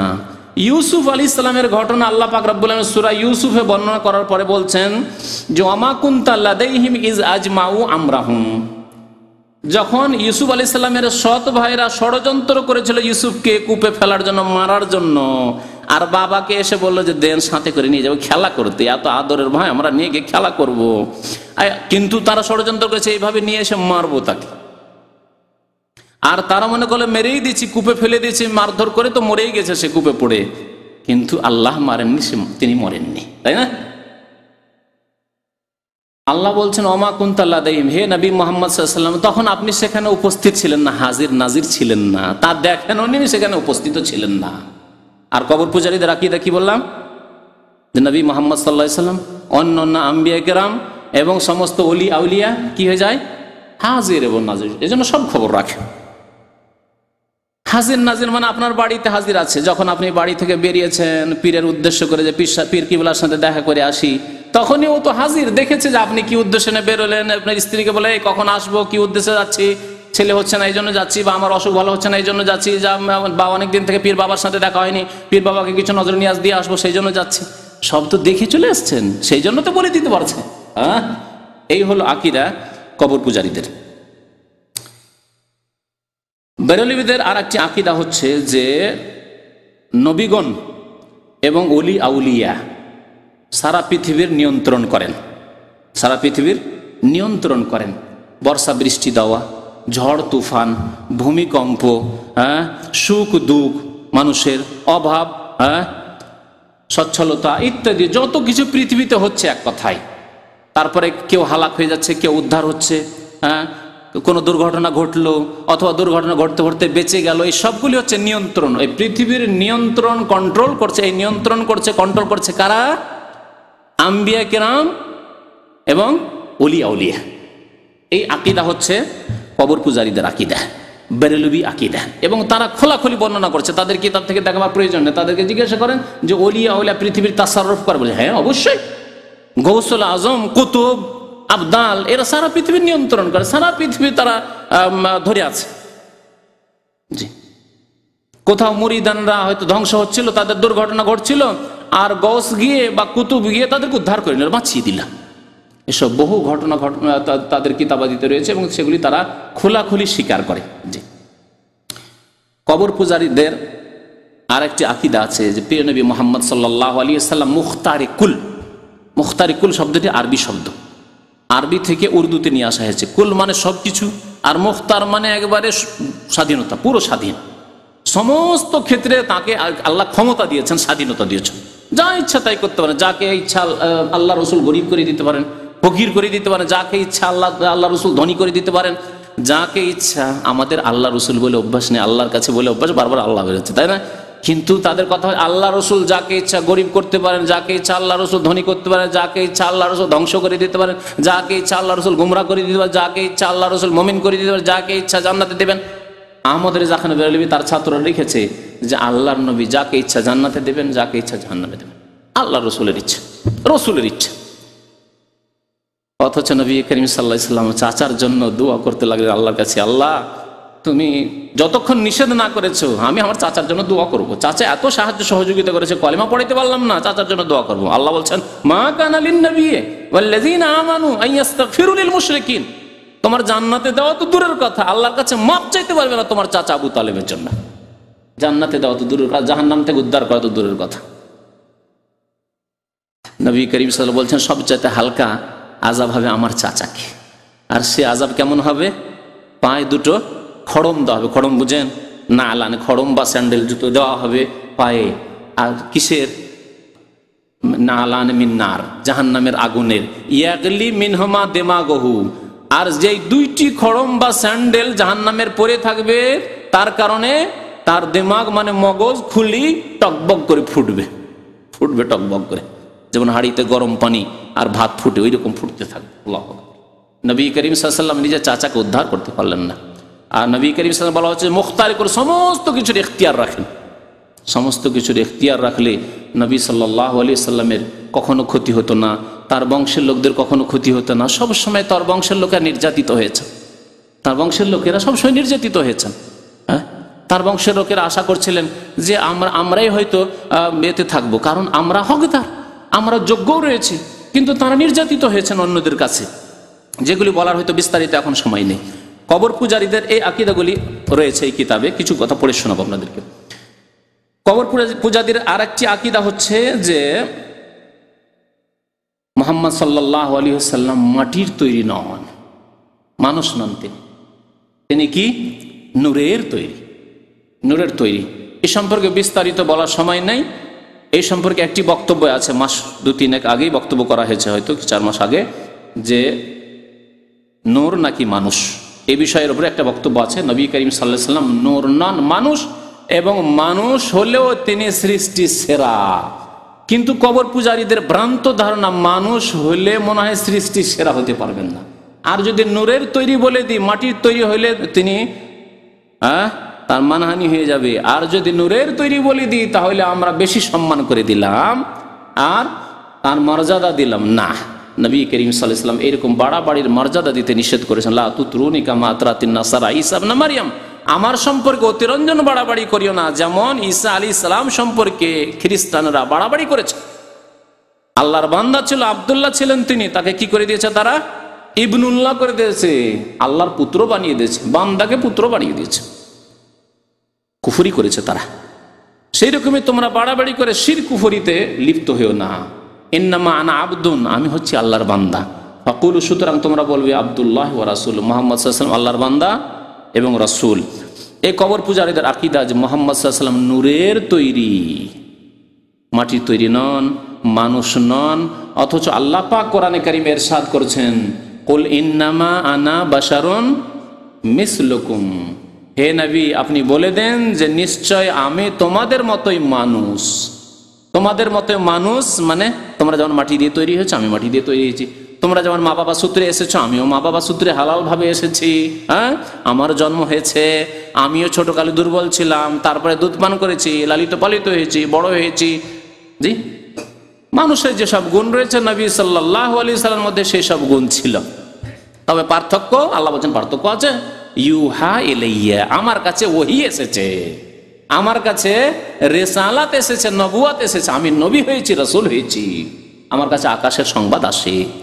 জি, কোরআনে কারীম নাজিল হয়, সকাল বিকাল জিবরাইল আলাইহিস সালাম এসে আমার সাথে কথা বলেন। ইউহা ইলাইয়া, ওহীর দ্বারা আল্লাহ সম্মানিত করেছেন, নবুয়ত দিয়ে আল্লাহ সম্মানিত করেছেন, রিসালাত দিয়ে সম্মানিত করেছেন। কিন্তু কবর পূজারীরা, বেরেলভিরা বলে যে মুহাম্মদ সাল্লাল্লাহু আলাইহি ওয়াসাল্লাম নূরের তৈরি। নেই দলিল কোরআনেও, নেই দলিল হাদিসেও, জাল কথাবার্তা তারা বর্ণনা করে, জাল কথাবার্তা বর্ণনা করে, যা কোনো সহিহ হাদিসের কিতাবে পাবেন না আপনি। তাদের মিলাদের কিতাব ছাড়া কোনো সহিহ হাদিসের কিতাবে এইসব কথাবার্তা পাবেন না। যে আবু দাউদে আছে, তো নাসাইতে আছে, ইবনে মাজাতে আছে, সিয়াসিতের কোনো কিতাবে আছে, কোনো কিতাবে আপনি পাবেন না যে নবী করিম সাল্লাল্লাহু আলাইহি ওয়াসাল্লাম নূরের তৈরি, নবী সাল্লাল্লাহু আলাইহি ওয়াসাল্লাম মাটির তৈরি। অন্য অন্য নবীরা যেমন মাটির তৈরি, আল্লাহ পাক বলছেন ইন্না মাসালা ঈসা ইনদাল্লাহি কামাসালি আদম খালাকাহু মিন তুরাব। আল্লাহ বলছেন আদম আলাইহিস সালামকে আমি খালাকাহু মিন তুরাব, মাটি দিয়ে তৈরি করেছি। তা আদম আলাইহিস সালাম প্রথম মানুষ, মাটি দিয়ে তৈরি। মুহাম্মদ সাল্লাল্লাহু আলাইহি ওয়াসাল্লাম আদম সন্তান না জিবরাইল সন্তান? বলেন দেখি, এ কথা বলতে পারবে কবর পূজারে প্রমাণ করে? কারণ জিবরাইল বা অন্যান্য ফেরেশতাগণ তারা নূরের তৈরি, আর মুহাম্মদ সাল্লাল্লাহু আলাইহি ওয়াসাল্লাম মানুষ বংশের মধ্যে কুরাইশ বংশে জন্ম নিয়েছেন, মা আমেনা বাবা আব্দুল্লাহ, তাহলে বনি আদম, আদম সন্তানের মধ্যেকার একজন তিনি। জি, কবর পূজারীদের আর একটি আকীদা হচ্ছে ওয়াহদাতুল উজুদ। ওয়াহদাতুল উজুদ এই কুফরি আকীদা ছিল ইবনে আরাবির, আর একটি আকীদা ছিল কুফরি হুলুল। ওয়াহদাতুল উজুদ বুঝায় মানে বিশ্বে যত কিছু সৃষ্টি রয়েছে আর আল্লাহ হচ্ছেন স্রষ্টা, সব এক, সবকিছুর অস্তিত্ব হচ্ছে এক, এক অস্তিত্ব, আলাদা আলাদা নয়। আপনি এ কথা বলতে পারেন না যে আপনি একজন মানুষ আর আল্লাহ আপনি আলাদা, না, একই। সমস্ত সৃষ্টি জগতের অস্তিত্ব হচ্ছে একই অস্তিত্ব, সমস্ত সৃষ্টি জগৎ এবং স্রষ্টা খালেক সবার অস্তিত্ব হচ্ছে এক অস্তিত্ব, ওয়াহদাতুল ওজুদ। আর এর নাম এই কবর পূজারে বেরেলভিরা, সুফিরা বলে থাকে, এর নাম হচ্ছে তৌহিদ। তৌহিদ মানে একত্ব, সবকে এক করে দিলাম। মানুষ, সুর, কুকুর, বানর আর আল্লাহ সবের অস্তিত্ব হচ্ছে এক, এর নাম তৌহিদ তাদের কাছে। জি, এই জন্য তাদের আকীদা হচ্ছে যে আল্লাহ সর্বস্থানে বিরাজমান আর সব কিছুতেই বিরাজমান। এটি হচ্ছে ওয়াহদাতুল ওজুদের কথা, যে সমস্ত পৃথিবীর অস্তিত্ব হচ্ছে একই অস্তিত্ব। আকাশ, জমিন, বাড়ি ঘর, মানুষ, চোর ডাকাত, আশ্রিগাল, কুকুর, পাখি, পশু, যা কিছু, গাছপালা, আল্লাহ, সমুদ্র, পান, মাটি, সব কিছু হচ্ছে একটি অস্তিত্ব। আল্লাহ পাক তাহলে প্রত্যেকটি বস্তুতে রয়েছে। এর অর্থ হচ্ছে কি, আল্লাহ সব কিছুতে রয়েছে। সমুদ্রে আল্লাহ রয়েছে, গঙ্গাতেও আল্লাহ রয়েছে, যমুনাতে আল্লাহ রয়েছে। তাহলে যমুনাতেও আল্লাহ, গঙ্গাতেও আল্লাহ। তাহলে হিন্দুরা যে গঙ্গা যমুনার পূজা করেছে তারা তো ভুল করে না, আল্লাহরই ইবাদত করছে, তাহলে ঠিক না? আচ্ছা, তারপরে সবকিছুর অস্তিত্ব যখন এক আর সবকিছুতে আল্লাহ রয়েছেন, তাহলে দুর্গা, সরস্বতী, প্রতিমা, পুতুল, তাতেও আল্লাহ আছে। কবরেও আল্লাহ আছেন, তাহলে কবরে সিজদা করে যারা, প্রতিমা সিজদা করে, পুতুলকে সিজদা করে, তারাও তো আল্লাহর ইবাদত করে। তাহলে ওয়াহদাতুল ওজুদের শেষ পরিণাম হচ্ছে যে হিন্দুদের ধর্ম ঠিক, এমনকি সারা পৃথিবীর যে কোনো ধর্ম আছে, যা কিছুর পূজা হচ্ছে, গাছের পূজা হোক, আর পানির পূজা হোক, আর পাহাড়ের পূজা হোক, পর্বতের পূজা হোক, যা কিছুর পূজা হোক, সবই যেন আল্লাহর ইবাদত হচ্ছে। এই জন্য তাদের কিতাবে বহু কথাই রয়েছে। তারা বলছে যে তুমি যে সেই আমি, আল্লাহ তুমি যে সেই তো আমি, আল্লাহ তোমার আমার মাঝে কোনো পার্থক্য নাই। জি। আবার কখনো কখনো বলছে যে আহমদ সেই আহাদ, যে আহমদ সেই আহাদ, অর্থাৎ যে মোহাম্মদ সাল্লাল্লাহু আলাইহি ওয়াসাল্লাম আহমদ আর তিনি তো আহাদ, মানে তিনি তো আল্লাহ। জি, এটা হচ্ছে ওয়াহদাতুল ওজুদের আকীদা। আর একটি আকীদা তাদের হচ্ছে হুলুল। একটু পার্থক্য। হুলুল মানে আল্লাহর অস্তিত্ব আর সারা পৃথিবীর সৃষ্টির অস্তিত্ব এক নয়, কিন্তু আল্লাহ পাক রব্বুল আলামিন বিশেষ বিশেষ সৃষ্টিতে অবতরণ করেন, এমন ভাবে ঢুকে যান যে বিলীন হয়ে যান, একাকার হয়ে যান। হুলুলের উদাহরণ হচ্ছে, আপনার কাছে চিনি ছিল আর পানি ছিল, চিনিটা আলাদাই ছিল, ঠিক না? যতক্ষণ চিনি আলাদা ছিল বলছেন এটা চিনি আর এটা পানি, আর এটা হচ্ছে চায়ের পাতি, ঠিক আছে? বলছেন না, 3 রকম জিনিস। চিনিটা যখন দিয়ে দিলেন ওতে, কিছুক্ষণ পরে চিনি গলে গেল। তারপরে যদি আপনাকে বলা হয় যে ভাই চিনি কোনটা বলেন তো, বলতে পারবেন?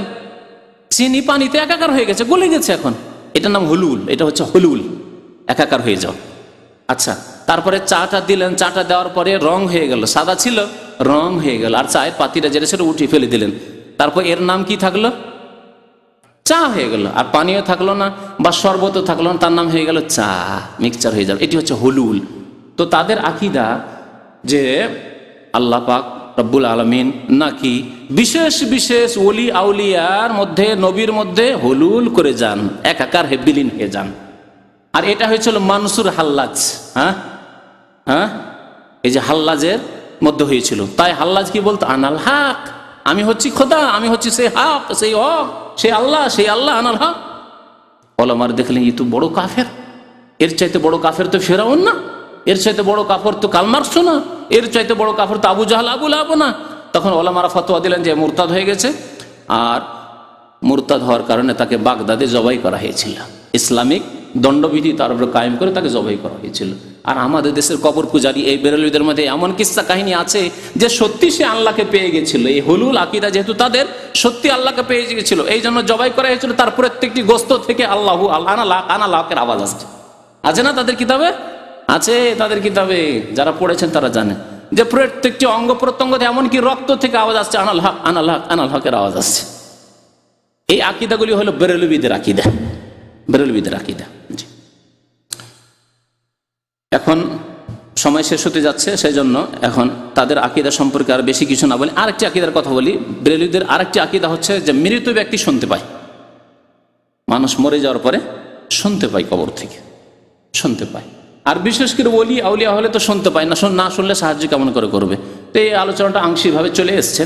তো তাদের মৃত ব্যক্তিদের সম্পর্কে আকীদা হচ্ছে যে মৃত ব্যক্তিরা শুনতে পায়, সুতরাং আমরা ওলি আউলিয়াকে শোনাই, তারা আমাদের কথা শোনে এবং আমাদের দরখাস্ত শোনার পরে আমাদের মনের কামনা বাসনা পূরণ করে।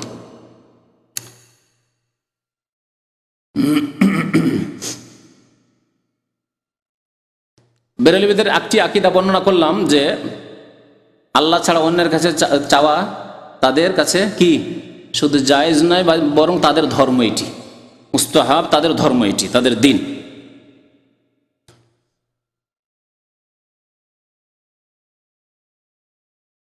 বলছেন এই আহমদ রেজা খানের ছাত্র আমজাদ আলী বাহারে শরিয়াতে, আউলিয়া কেরামের 6 নম্বর মাসআলা বলছে, আউলিয়া কেরামের কাছে সাহায্য সহযোগিতা কামনা করা তাদের পছন্দনীয়।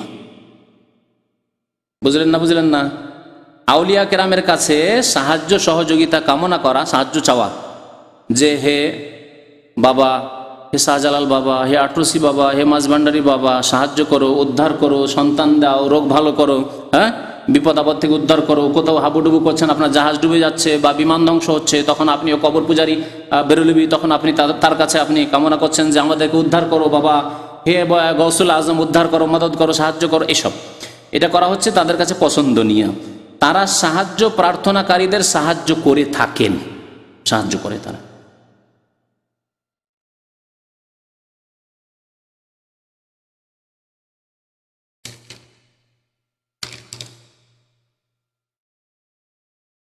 আরো সাহায্য কামনার ক্ষেত্রে বলছে, যেহেতু প্রায় মুসলমানেরাই আউলিয়া কেরামের থেকে সাহায্য প্রার্থনা করে। শুনলেন? মুসলমান কাদেরকে বানালো? যেহেতু প্রায় মুসলমানেরাই আউলিয়া কেরাম থেকে সাহায্য প্রার্থনা করে। বুঝলেন? এ হচ্ছে মুসলমান। তারা কবর পূজারী মুসলমান, যারা আউলিয়া কেরামদের কাছে সাহায্য কামনা করে, এরাই হলো মুসলমান। শিরিক করে তারা মুসলমান। পীরগণের সাথে বিশেষ সম্পর্ক রাখে এবং তাদের হাতে বায়াত গ্রহণকে নিজের জন্য উভয় জাহানের মঙ্গলময় মনে করে। সেহেতু আজকালকার ওয়াহাবিরা জনগণকে গুমরাহ করার জন্য তারাও পীরগিরি শুরু করে দিয়েছে। ওয়াহাবিদের উপরে চরম তাদের আক্রোশ। বুঝতে পারছেন তো? এই তাদের কথা, মন্তব্য যে অলি আউলিয়ার কাছে চাইতে হবে। তারপরে আরো বলি আপনাদেরকে, 8 নম্বর মাসলায় বলছে, তাদেরকে মানে অলি আউলিয়াকে, তাদেরকে দূর বা কাছ থেকে ডাকা আগের যুগের নেক বান্দাদের অনুসৃত নীতি। অলি আউলিয়াকে দূর থেকে হোক অথবা কাছে থেকে হোক, দূর থেকে ডাকেন আপনি, জরুরি না যে মাজারের কাছে যেতে হবে। তাহলে কবর পূজারি সৌদি আরবে আছে, এখানে তার মাজার পায় না, আর ওই এরাকে বাগদাদে আব্দুল কাদের জিলানির কবরে মাজারে পৌঁছিতে পারে না, এখান থেকে ইয়া গৌসুল আজম মাদাদ বলছে, এ শাহজালাল বাবা মাদাদ, আটরসি বাবা মাদাদ, এ ফুরফুরা বাবা মাদাদ, এই দোয়া দূর থেকে করতে পারে। বলছে কি, তাদেরকে দূর বা কাছ থেকে ডাকা আগের যুগের নেক বান্দাদের অনুসৃত নীতি। হ্যাঁ, বুঝতে পারলেন? মুসলমানদের সম্পর্কে কত ডাহা মিথ্যা কথা। আচ্ছা, তারপরে অলি আউলিয়া মরেন না, তার জীবিত। বলছেন, আউলিয়া কেরাম সিও মাজার সমূহে স্থায়ী জীবন সহকারে জীবিত আছেন। আউলিয়া কেরাম হ্যাঁ সিও মাজার সমূহে, তাদের মাজার সমূহে স্থায়ী জীবন সহকারে জীবিত আছেন। তাদের জ্ঞান, উপলব্ধি ও দেখাশোনার ক্ষমতা আগের চেয়ে বেশি শক্তিশালী। বললাম না একটু আগে যে মানুষ মরে যাওয়ার পরে, মানে অলিয়ারা মরে যাওয়ার পরে আরো বেশি শক্তিশালী হয় তাদের কিতাব। জি, দেখাশোনার ক্ষমতা আগের চেয়ে বেশি শক্তিশালী, তার মানে তার জীবদ্দশা চাইতে চলে যাওয়ার পরে বেশি শক্তিশালী হয় দুনিয়া থেকে।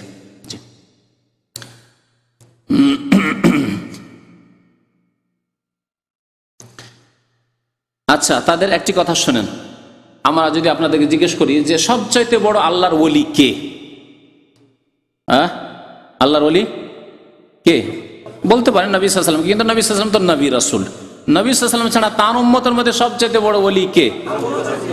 আবু বকর রাদিয়াল্লাহু তাআলা আনহু। হ্যাঁ, ঠিক না? তারপরে উমর রাদিয়াল্লাহু তাআলা, উসমান রাদিয়াল্লাহু তাআলা। এই কবর পূজারীরা এইটুকু কথা বলেছে, বলার পরে আর কি বলছে? বলার পরে বলছে যে এখন ওলায়াত মানে ওলি হওয়া সীমিত হয়ে গেছে, সবাই ওলি হতে পারে না। এখন ওলি শুধু হবে আলী রাদিয়াল্লাহু তাআলা আনহুর বংশধর থেকে। কিয়ামত পর্যন্ত যত ওলি হবে আলী রাদিয়াল্লাহু তাআলা আনহুর বংশধর থেকে। তার ওলি মানে নিজের ঈমান আমল দিয়ে তাদের কাছে ওলি হয় না। শিয়া মতবাদ, শিয়াদের সাথে তাদের খুব গাঢ় মিল রয়েছে, জি, আকীদার। বলছে আগের পরের সমস্ত আউলিয়া কেরাম থেকে উম্মতে মুহাম্মাদীর আউলিয়া কেরাম আফজাল, এবং উম্মতে মুহাম্মাদীর সমস্ত আউলিয়া কেরামের মধ্যে মারিফাত ও খোদার নৈকট্য লাভের দিক থেকে সবচেয়ে বেশি মর্যাদাশীল হলেন 4 খলিফা। তাদের মধ্যে সবচেয়ে মর্যাদাবান হলেন হযরত সিদ্দিক আকবর, ফারুক আজম, তারপর হযরত উসমান, তারপরে হযরত আলী রাদিয়াল্লাহু তাআলা। তবে হুজুর আলাইহিস সালাম শেখানকে অর্থাৎ হযরত আবু বকর সিদ্দিক, ওমর, ফারুককে কামালাতে নবুয়ত দ্বারা ভূষিত করেছেন। আবু বকর, ওমরকে আল্লাহর নবী নবুয়তের কামাল দিয়েছেন, মানে নবুয়তের কামাল দিয়েছেন। বুঝেন, তাদের বোধগম্য কথা নয় তাদের। নবুয়তের কামাল দিয়েছেন নবী করিম সাল্লাল্লাহু আলাইহি ওয়াসাল্লাম, মানে নবুয়তের কিছু গুণ দিয়ে দিয়েছেন। নবুয়তের গুণ কাউকে দিয়ে দিলে তো নবী হয়ে যেতে পারতো তারা, তাই না? ওয়ালায়াতের গুণ দিলে ওয়ালি হবেন, আর নবুয়তের গুণ দিলে তো তারা নবী হয়ে যাবেন। তাহলে আবু বকর ওমর কি নবী হয়ে গেছেন? আচ্ছা, নবুয়তের কামাল দান করেছেন আবু বকর ওমরকে। আচ্ছা, এবং হযরত মাওলা আলী কাররামাল্লাহু ওয়াজহাহুকে কামালাতে বেলায়েত দ্বারা ভূষিত করেছেন, মানে কামেল ওলি করেছেন। আল্লাহর নবী আলী রাদিয়াল্লাহু তাআলাকে কামেল ওলি করলেন, আবু বকর ওমর ওসমান তারা কামেল ওলি না, কামেল বেলায়েত দান করলেন কাকে? আলী রাদিয়াল্লাহু তাআলাকে। তার থেকে বেলায়েতের সূচনা হয়, তাহলে ওলির সূচনা হযরত আলী রাদিয়াল্লাহু তাআলা থেকে হচ্ছে। শুনলেন তাদের কথা? এবং পরবর্তী সমস্ত আউলিয়া কেরাম তাঁরই বংশধর থেকে বেলায়েত প্রাপ্ত হয়েছেন, এও হবেন। যত ওলি তারপরে হবে সব কে হবে? কোত্থেকে হবে? আলী রাদিয়াল্লাহু তাআলার বংশ থেকে হবে। এই হলো বেরেলভী আকীদা। অথচ আল্লাহ পাক রব্বুল আলামিন কোরআনে কারিমে বলছেন, আলা ইন্না আউলিয়া আল্লাহি লা খাউফুন আলাইহিম ওয়া লা হুম ইয়াহজানুন, নিশ্চয় আল্লাহর ওলিদের কোনো ভয় নেই, কোনো চিন্তা নেই। তারা কারা? আল্লাযীনা আমানু ওয়া কানু ইয়াত্তাকুন। আল্লাহ বলছেন না তারা আলীর বংশের শুধু, হ্যাঁ এই কথা বলছেন না। এমনকি নবীর বংশের শুধু, তাও আল্লাহ বলছেন না। বলছেন কি? এমনকি শুধু আরব, তাও বলছেন না। কি বলছেন? আল্লাযীনা আমানু, যারা ঈমান নিয়ে এসেছে, সুন্দর করেছে ঈমানকে, ঈমানকে সুন্দর করেছে। ঈমানের সংজ্ঞা, ঈমানের পিলার, ঈমান যে কেমন হইতে হবে উচ্চ পর্যায়ে, এরকম ঈমান যাদের ঈমান রয়েছে। আর ওয়া কানু ইয়াত্তাকুন, যারা পাপ মুক্ত জীবন যাপন করে, তাকওয়ার জীবন যাপন করে, আল্লাহ ভীরুতার জীবন যাপন করে, দুইটি গুণ যাদের আছে তারাই আল্লাহর ওলি। তাহলে ওয়ালায়াত, আল্লাহর ওলি হওয়া মানুষের অর্জিত বস্তু। মানুষ ইচ্ছা করলে মেহনত করে আল্লাহর বন্ধু, আল্লাহর দোস্ত হতে পারে, আল্লাহর ওয়ালায়াত বন্ধুত্ব হাসিল করতে পারে। নবুয়াত হাসিল করা যায় না মেহনত করে। সারা জীবন যদি ইবাদত বন্দি করে নবী হতে পারবেন না, কারণ নবুয়াত আল্লাহর দান। আল্লাহ বলছেন আল্লাহু আ'লামু হাইসু ইয়াজআলু রিসালাত, আল্লাহ বেশি জানেন যে কাকে রাসূল বানাবেন। তার রসুল বানানো হচ্ছে আল্লাহ পাক রব্বুল আলামিনের স্পেশাল দান, খাস রহমত। আল্লাহ যাকে ইচ্ছা রসুল বানিয়ে থাকেন, যাকে ইচ্ছা নবী বানিয়েছেন। আর শেষ নবী মুহাম্মদ সাল্লাল্লাহু আলাইহি ওয়াসাল্লাম হয়ে গেছেন, আর কোনো নবী আল্লাহ বানাবেন না। বাকি ওলি মানে আল্লাহর বন্ধু যে কেউ হতে পারে, কিন্তু এরা সীমিত করলো আলী রাদিয়াল্লাহু তাআলার বংশে, যাতে করে বংশ পরম্পরা পীর মুরিদিটা চলতে থাকে। পীরের ছেলে পীর হতে পারে, যদিও ফাসেক হোক না কেন, যদিও সে বেনামাজি হোক না কেন, যদিও মুশরিক হোক না কেন, যদিও লম্পট চোর বাটমার হোক না কেন, কিন্তু আলীর বংশের দাবিদার যে আমরা আওলাদে রসুল, আমরা আলীর বংশের, সুতরাং আমরা হচ্ছে আল্লাহর ওলি, আল্লাহ আর আমরা পীর।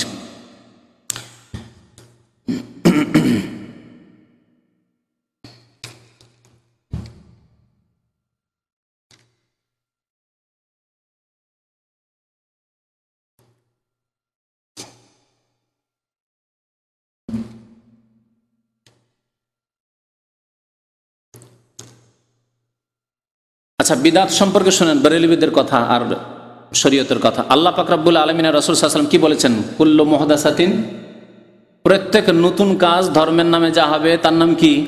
বিদাত। আর কুল্লু বিদাতিন, প্রত্যেক বিদাত। কুল্লু শব্দ বলেছেন না বলেননি নবী সাল্লাল্লাহু আলাইহি ওয়াসাল্লাম?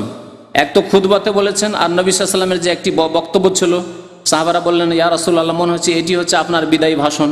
তাতেও বলেছেন ফাইন্না কুল্লা মুহদাসাতিন বিদা কুল্লু বিদাতিন যালাল, প্রত্যেক বিদাত হচ্ছে গুমরাহি। আর নাসাই শরীফের হাদিস আছে প্রত্যেক গুমরাহির পরিণাম হচ্ছে জাহান্নাম। আল্লাহ নবীর কথা শুনে রাখেন। আর এদের কথা শুনেন যে বিদাত কাকে বলে। বলছে ওয়াহাবিদের কাছে বিদাত শব্দটা বহুল প্রচলিত। ওয়াহাবিদের কাছে বিদাত শব্দটি বহুল প্রচলিত। তারা যে কোনো ব্যাপারে বিদাত বলে থাকে, যে কোনো কাজ করেন তারা বিদাত বলে। তাই বিদাত কাকে বলে তা নিয়ে কিছু আলোকপাত করা দরকার। বলছে বিদাত কাকে বলে শোনেন। বেরেলভীদের কাছে, কবর পূজারীদের কাছে বিদাত কি তাই শোনেন। বলছে যে বিদাত কোন সুন্নতের বিপরীত ও প্রতিবন্ধক, সেটা মাকরু অথবা হারাম। এমন বিদাত যেটি সুন্নতের বিপরীত অথবা সুন্নতে বাধা সৃষ্টি করে, প্রতিবন্ধক, সেটা মাকরু অথবা হারাম। বুঝলেন? শুধু ওই বিদাতটি যে বিদাতটি সুন্নতের বিপরীত অথবা সুন্নতে বাধা সৃষ্টি করে, প্রতিবন্ধক। কিন্তু সাধারণ বিদাত হয়তো মুস্তাহাব অথবা সুন্নত, এমনকি কোনোটা ওয়াজিবও হয়ে থাকে। দেখলেন? তাহলে বিদাত বেরেলভীদের নিকটে ওয়াজিবও হয়, আবার বিদাত আবার সুন্নত হয়ে যায়, বুঝলেন? আবার মুস্তাহাবও হয়। ওয়াজিব বিদাত, সুন্নত বিদাত, আর মুস্তাহাব বিদাত, আর মাকরুহ বা হারাম বিদাত। কত রকমের বিদাত শুনলেন? এত রকমের বিদাত বেরেলভিদের কাছে। সুতরাং তারা যে সব বিদাতগুলি করে সবগুলি হয় ওয়াজিব, না হয় মুস্তাহাব, না হয় সুন্নত। এই জন্য কবরে চাদর চড়ানো, কবর পাকা করা, আর পীরের মুরিদ হওয়া সবগুলি হচ্ছে হয় ওয়াজিব, না হয় সুন্নত, না হয় মুস্তাহাব। বুঝতে পারলেন? এই হলো বেরেলভিদের ধর্ম, যা সংক্ষেপে বলা হলো আপনাদের সামনে। আরও বেশ কিছু কথা এখানে আছে যা বলার মতো, কিন্তু সময় শেষ হতে যাচ্ছে। এখান থেকে শেষ করি। আল্লাহ পাক রব্বুল আলামিন যেন আমাদেরকে ভালো কথা বুঝার তৌফিক দান করেন, কোরআন এবং হাদিসের কথা, আল্লাহ এবং রসুলের কথা বুঝার যেন তৌফিক দান করেন, এবং তার প্রতি আমল করার যেন তৌফিক দান করেন। আল্লাহ আমাদেরকে শিরক, বিদআত থেকে, কুফরি থেকে আল্লাহ যেন আমাদেরকে বাঁচিয়ে রাখেন, গুমরাহি থেকে আল্লাহ যেন আমাদেরকে বাঁচিয়ে রাখেন। আল্লাহ যেন একমাত্র তাঁর ইবাদত বন্দেগীর আমাদেরকে তৌফিক দান করেন, একমাত্র তাঁর রাসূল সাল্লাল্লাহু আলাইহি সাল্লামের আনুগত্য অনুসরণ করার জন্য আল্লাহ তৌফিক দান করেন। আমিন ইয়া রাব্বাল আলামিন। ওয়া সাল্লাল্লাহু আলা নবিয়িনা মুহাম্মদ ওয়া আলা আলিহি ওয়া সাহবিহি আজমাইন।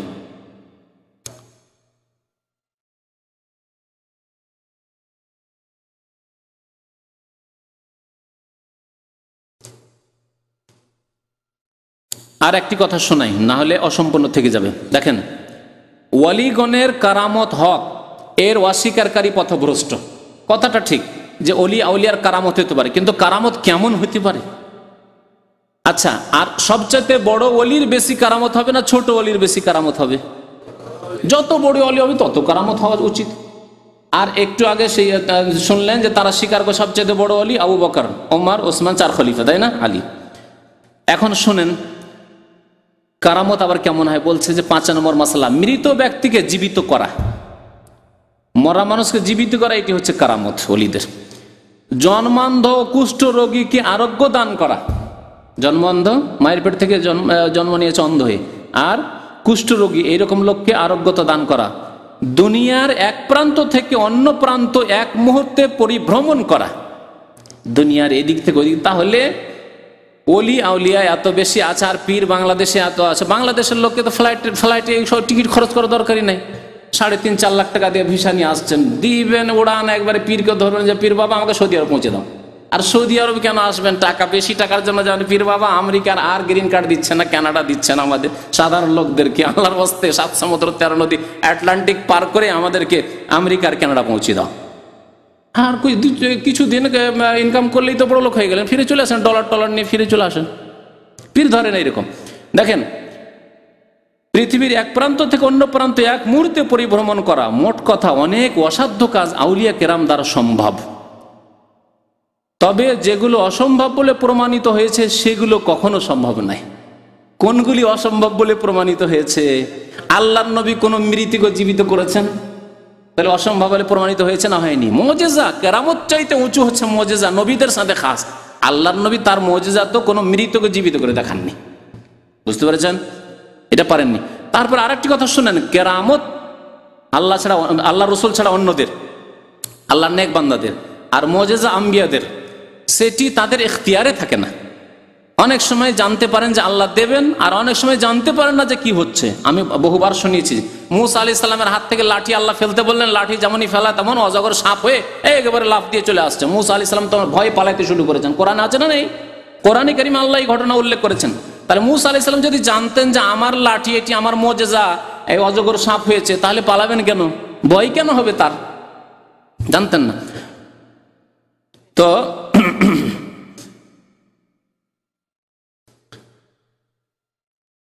সবচাইতে বড় ওলি আবু বকর সিদ্দিক রাদিয়াল্লাহু তাআলা। যদি কোনো মৃতকে জীবিত করা সম্ভব হয়তো আবু বকর করতেন, উমর করতেন, ওসমান করতেন, আলী করতেন। কেউ করেছেন? কেউ করেছেন? তারপরে শুনলেন যে ওলি আউলিয়া নাকি মরে গেলে, মানে কবরে চলে গেলে আরো শক্তিশালী হয়ে যান। তাহলে আলী রাদিয়াল্লাহু তাআলা, শোনেন আর খান, আলী রাদিয়াল্লাহু তাআলা আনহু ইন্তেকালের পরে যখন হুসাইন রাদিয়াল্লাহু তাআলা আনহু কারবালায় শাহাদাত বরণ করছেন, তো এত বড় ওলি, ওলিদের তিনি প্রথম নম্বর ওলি আলী রাদিয়াল্লাহু তাআলা আনহু। তিনি ছেলেকে উদ্ধার করতে পারলেন না। তিনি ছেলেকে যে তাকে শহীদ করে দেওয়া হলো, আবার জীবন দান করতে পারলেন না। জীবন দান করতে পারলেন না। হাসানকে জীবন দান করতে পারলেন না। যদি মৃতকে জীবিত করায় যদি আল্লাহর ওলিদের কারামত হয়, তাহলে তারা অবশ্যই করতে পারতেন। জি, আল্লাহ পাক রব্বুল আলমিনের কাজ। হুয়া ইউহয়ি ওয়া ইউমীত, আল্লাহ হচ্ছেন জীবন দানকারী, মৃত্যু দানকারী। কারো হাতে জীবন দান করা, মৃত্যু দান করা নেই। এসব শিরকি কুফরি আকিদা যেগুলিকে কারামাত বলে চালিয়ে দেওয়া হয়েছে, আল্লাহ যেন তাদেরকে হেদায়েত দান করেন, আল্লাহ যেন তাদের গুমরাহি দূর করেন, আল্লাহ পাক রব্বুল যেন আমাদের হেফাজত করেন, আমাদের গুনাহ খাতা যেন মাফ করে দেন, আমাদেরকে নেক আমলের তৌফিক যেন দান করেন। আমিন ইয়া রাব্বাল আলামিন। সাল্লাল্লাহু আলা নবিয়িনা মুহাম্মদ ওয়া আলা আলিহি ওয়া সাহবিহি আজমাইন। কি প্রশ্ন আছে?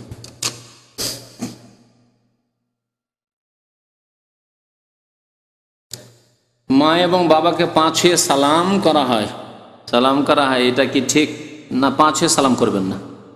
আল্লাহ নবী হাতে হাতে সালাম মোসাফা শিখেছেন, হাতে হাতে সালাম মোসাফা করবেন।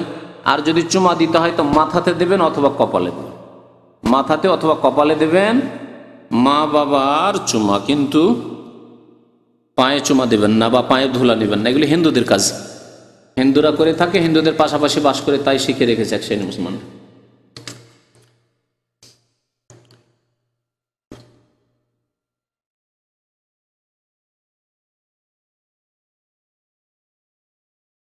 আমাদের দেশে কিছু কিছু লোকেরা বলেন যে সেজদার সময় মুখমণ্ডলে যদি হাত লাগে তাহলে তাদের নামাজ হবে না। জানি না এইসব কথাবার্তা ভিত্তিহীন, জি, মূর্খদের ফতোয়া। হুজুর সূরা ফাতিহা আমি পড়ি না, কেন পড়েন না? আল্লাহ হেদায়েত করুন আপনাকে। সূরা ফাতিহা অবশ্যই পড়েন, এতে আমার নামাজ হবে না? নামাজ হবে না। এতদিন জানতেন না, হয়তো হয়েছে বা হয়ে যাবে, আল্লাহ মাফ করবে, কিন্তু জেনে নেওয়ার পর আপনার কানে পৌঁছে গেল লা সলাতা লিমান লাম ইয়াকরা বিফাতিহাতিল কিতাব। নবী সাল্লাল্লাহু আলাইহি ওয়াসাল্লাম বলেছেন সূরা ফাতিহা যে পড়ে না তার নামাজ হয় না, এরপরে আপনার নামাজ হবে না। ফাতিহা না পড়লে নামাজ হবে না। আর আমাদের গ্রামের বড় কি বলছেন, ইমাম না ইমাম, হ্যাঁ, পড়তে নিষেধ করেছে। জি হ্যাঁ, আপনার বড় ইমাম হচ্ছেন মুহাম্মদুর রাসূলুল্লাহ সাল্লাল্লাহু আলাইহি ওয়াসাল্লাম, তিনি বলেছেন যে সূরা ফাতিহা ছাড়া নামাজ হয় না, যে সূরা ফাতিহা পড়ে না তার নামাজ হয় না। তিনি আপনাদের ইমাম, আমার ইমাম, সবার ইমাম। জি। আর খোদা বলা যাবে কিনা? না, খোদা বলবেন না, আল্লাহ বলবেন। আল্লাহ নিয়ার নামের মধ্যে খোদা নেই, আল্লাহ আছে, সুতরাং খোদা না বলে আল্লাহ বলেন। জি, আল্লাহ বলেন, রব বলেন, খালেক বলেন, মালিক বলেন, ইয়া রাজ্জাক, রাজেক বলেন। সাল্লাল্লাহু আলাইহি ওয়া সাল্লাম।